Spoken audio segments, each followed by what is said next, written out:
Hello दोस्तों, हम फिर आ गए थे कहानी इस दिल में सिर्फ तुम हो, जिसको लिखा है मोनिका जी ने और उसका क्रेडिट भी इन्हीं को जाता है। तो दोस्तों, हमारी इस कहानी के पूरे पूरे एपिसोड नंबर आपके 274 हो चुके हैं। देखते हैं आने वाली कहानी में क्या होता है। शुरू करते हैं एपिसोड नंबर 275 और देखते हैं कहानी में क्या होता है। राधिका राधिका जो कि रूम के डोर पर ही खड़ी हुई थी। शिवांगी ने राधिका को साइड करते रूम के अंदर आ गई। रिलैक्स राधिका, एक साथ तुम कितने सवाल करती हो। अरे यार, ज़रा सांस तो ले लो और मुझे भी लेने दो। अभी शिवांगी ने इतना ही कहा था कि उसके सामने बेड पर टिक गई। बेड की तरफ देखते हुए शिवांगी ने अजीब तरह से राधिका की तरफ देखा।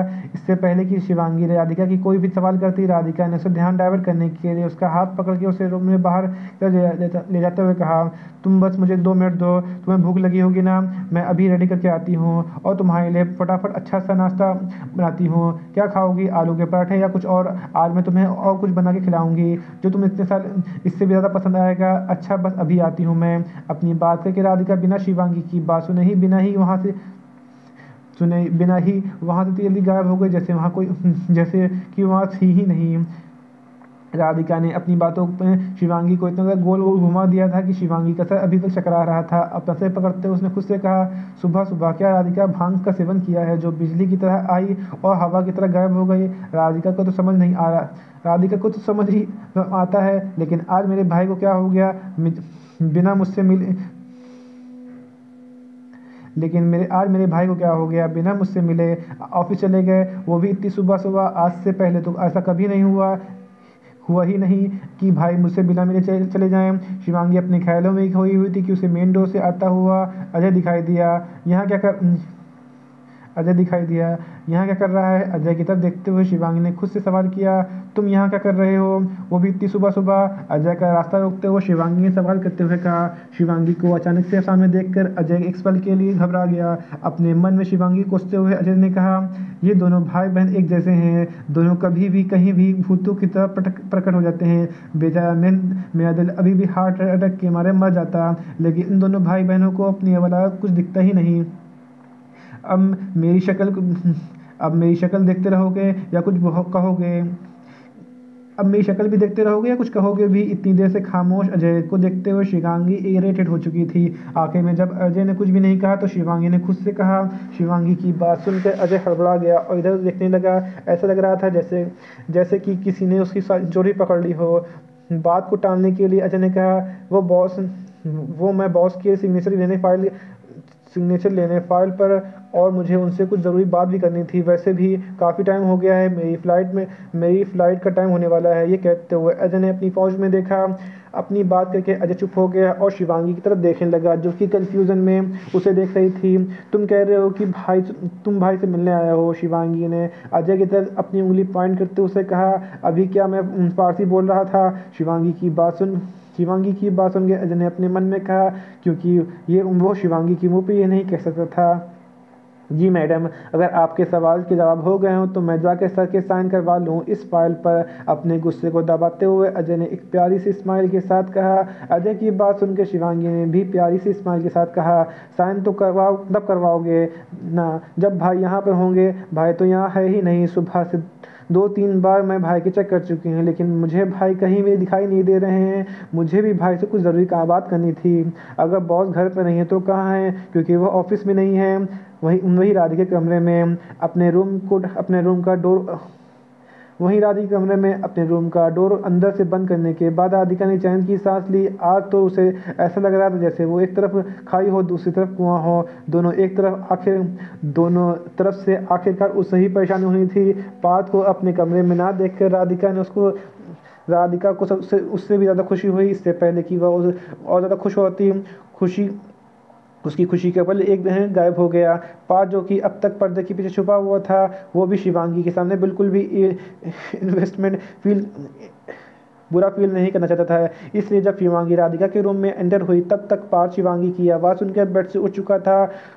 अचानक से राधिका के पीछे से अपनी बाहों में भरते हुए पार्थ ने उसकी गर्दन पे किस करना फिर से चालू कर दिया। पार्थ के इस अचानक से सडन रिएक्शन से राधिका घबरा गई। राधिका को इस तरह घबराया वो देख के पार्थ ने उसे अपनी तरफ घुमाया, उसकी आंखों में देखते हुए कहा, बस इस तरह घबराओ कि तो इस तरह घबराओगी तो कैसे काम चलेगा। और एक आंख मारते हुए राधिका के हैरानी में छोड़ के वहाँ चला गया। राधिका अभी पार्थ को डबल मीनिंग बातों को समझने की कोशिश कर रही थी। एक तरफ जहाँ राधिका और पार्थ के बीच सब कुछ ठीक हो चुका था, वहीं दूसरी तरफ अनिका घर पे शर्त कहने पर अनिका ने अभी भी अपने नाटक को जारी रखा था। उसने किसी को भी इस बात का पता नहीं चलने दिया था कि उसकी याददाश्त गई नहीं है। समय ने अपनी गति को पकड़ लिया था। धीरे धीरे के दिन गुजरने रहे थे। कब ऐसे 15 दिन निकल गए किसी को पता ही नहीं चला। अभी रोज रात में अनिका के पास आता, लेकिन उसने भी इस बात का एहसास अनिका को होने नहीं दिया। और यहीं पे कहानी का एपिसोड नंबर आपका 275 कंप्लीट होता है। तो दोस्तों मुझे लगता वक्त है तो मैं इसी में कहानी का एपिसोड 276 ऐड करता हूँ और देखता हूँ कहानी में क्या होता है। इन 15 दिनों में अभी भी अनिका को इस बात का बिल्कुल भी एहसास नहीं होने दिया कि वो रोज़ सुबह अनिका के उठने से पहले ही चला जाता था। 15 दिनों में अनिका की कंडीशन पहले से ज़्यादा बेटर हो चुकी थी। उसके घाव भी भर चुके थे और उसके हाथों में जो प्लास्टर लगा था वो भी छूट चुका था। अनिका की हालत में भी सुधार देखकर अनिका के परिवार वाले भी बहुत ज़्यादा खुश थे। प्रतिभा जी भी इन दिनों काफ़ी ज़्यादा शांत थी। अनिका के एक्सीडेंट के बाद 2 दिन के बाद ही वो अपने घर वापस लौट गई थी। अनिका के हादसे की वजह से सब लोगों का ध्यान उस पर से हट चुका था। इस बात का उन्होंने बखूबी फायदा उठाया था। दूसरी तरफ माहौल बदलने की वजह से दादाजी की तबीयत भी अब तक पूरी तरह से ठीक हो चुकी थी। जैसे ही उन्होंने अनिका की एक्सीडेंट की खबर पता चला, उन्हें बहुत ज़्यादा घबरा चुके थे। वो वो तो तब ही वापस घर लौट आना चाहते थे, लेकिन मालती जी ने उन्हें किसी तरह समझाया। उनका भी इलाज चल रहा था। अगर वो इस दौरान वापस घर लौट आते हैं तो उनकी तबीयत पहले से भी ज़्यादा खराब हो सकती थी। इन सब बातों को सोचते हुए मालती ने बड़ी मुश्किल से ही उन्हें संभाला था। हालांकि वो भी अनिका के लिए बहुत ज़्यादा परेशान थी। सबसे ज़्यादा वो इस बात से परेशान थी कि उनकी इस दफ़ा एक बार भी बात अभी से नहीं हुई थी, जिस वजह से वो ज़्यादा परेशान हो गई थी। उन्होंने डिसाइड कर लिया था कि जैसे ही दादाजी की तबीयत एक बार ठीक हो जाएगी, वो जल्द से जल्द वापस घर लौट के जाएंगी और सबको प्रतिभा जी के बारे में बताएंगी। उन्हें कहीं ना कहीं अनिका के एक्सीडेंट में प्रतिभा जी का हाथ लग रहा था। पहले भी प्रतिभा जी ने की ऐसी हरकतें कर चुकी थी, इसलिए उनका शक प्रतिभा जी के ऊपर ही गया है। दूसरी तरफ अभी के सौतेले चाचा यानी विपुल कपूर अभी भी इसी गलतफहमी में जी रहे थे कि अभी मर चुका है। वो जल्द से जल्द अभी की सारी प्रॉपर्टी को अपने और अपने बेटे यानी अभिषेक लूथरा के नाम करवाना चाहते थे, लेकिन अभिषेक को अभी की प्रॉपर्टी में बिल्कुल भी इंटरेस्ट नहीं था। उसने साफ साफ इस बात से इनकार कर दिया था। उसे अभी भी इस बात का बिल्कुल भी विश्वास नहीं था कि अभी मर चुका है। उसके लिए सिर्फ अफवाह थी, लेकिन ये अफवाह ही काफ़ी थी इसके लिए अभी को बर्बाद करने के लिए। लेकिन वो कुछ सोच कर शांत बैठा हुआ था। एक वजह यह भी थी कि अंशिका बिल्कुल भी नहीं चाहती थी कि अभिषेक ऐसा वैसा या कोई भी गलत काम ना करे। वह अपनी ज़िंदगी में उसके साथ एक नॉर्मल कपल की तरह जीना चाहती थी। वसुंधरा ने इस दौरान बहुत कोशिश की थी कि अभिषेक अंशिका को छोड़ दे। वसुंधरा ने सब कुछ आजमा के देख लिया था। वह एक भी मौका नहीं छोड़ती थी अंशिका को नीचे दिखाने और बुरा भला कहने के में। अभिषेक बहुत मुश्किल से खुद को शांत करता था। अनिका के खिलाफ अभिषेक को भड़काने में वसुंधरा ने कोई कमी नहीं छोड़ी थी।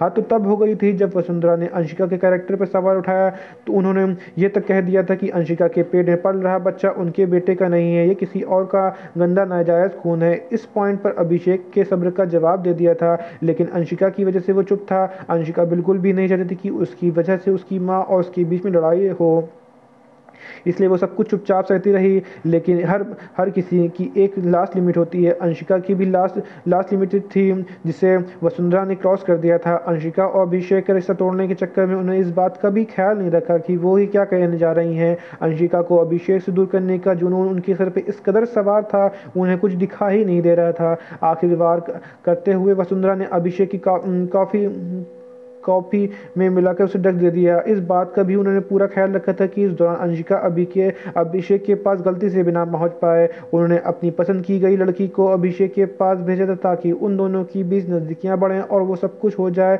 लेकिन जो हुआ उनकी सोच से बिल्कुल उल्टा था। जब वो उस दिन अभिषेक के ऑफिस पहुंची तो ऑफिस में सारा सामान इधर उधर फैला हुआ था। जैसे ही उन्होंने अभिषेक के में मौजूद रूम का डोर खोला, उनकी आंखें हैरानी से बड़ी हो गई।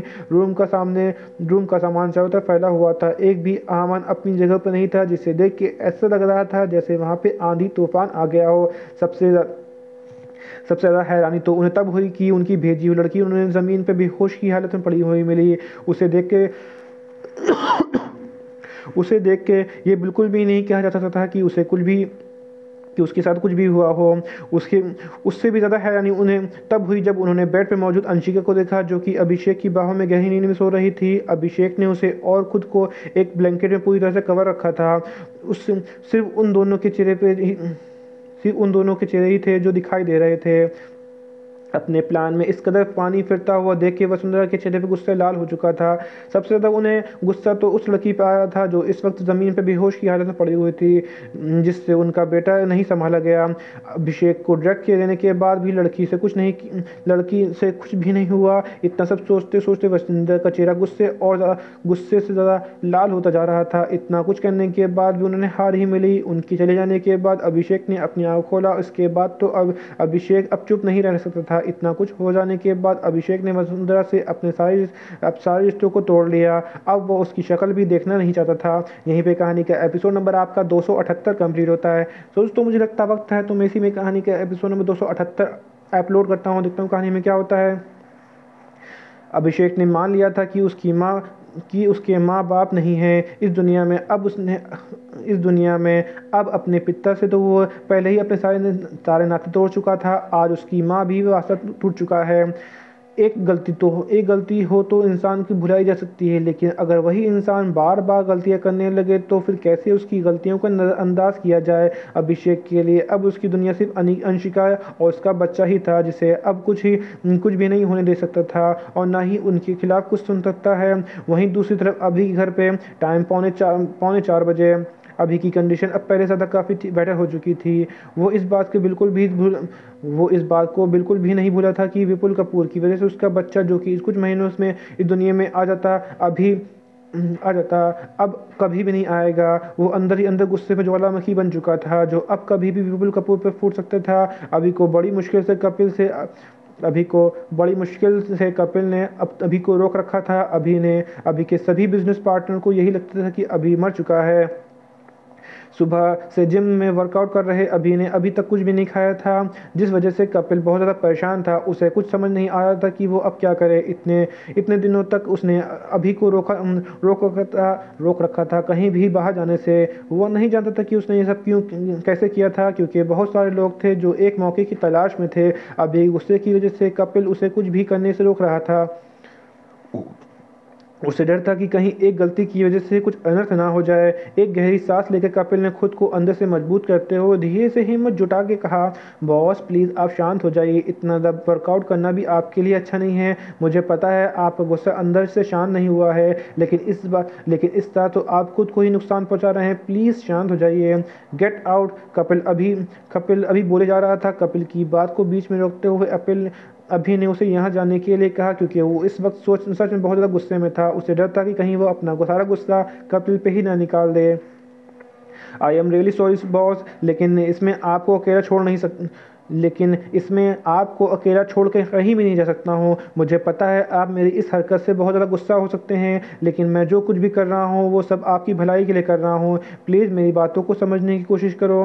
कपिल की इस बात पर भी अभी ने भड़कते हुए कहा, तुम्हें मेरा गुस्सा तो दिखाई देता है, लेकिन ये नहीं दिखाई देता कि क्या हो रहा है, और मैं और कुछ भी नहीं सुनना चाहता हूँ। तुम इसी वक्त यहाँ से निकल जाओ, वरना आज किसी न किसी की मौत मेरे हाथों तय है। लेकिन बॉस, कपिल इससे आगे कुछ कहता। अभिनव से चिल्लाते हुए कहा, I said get out Kapil.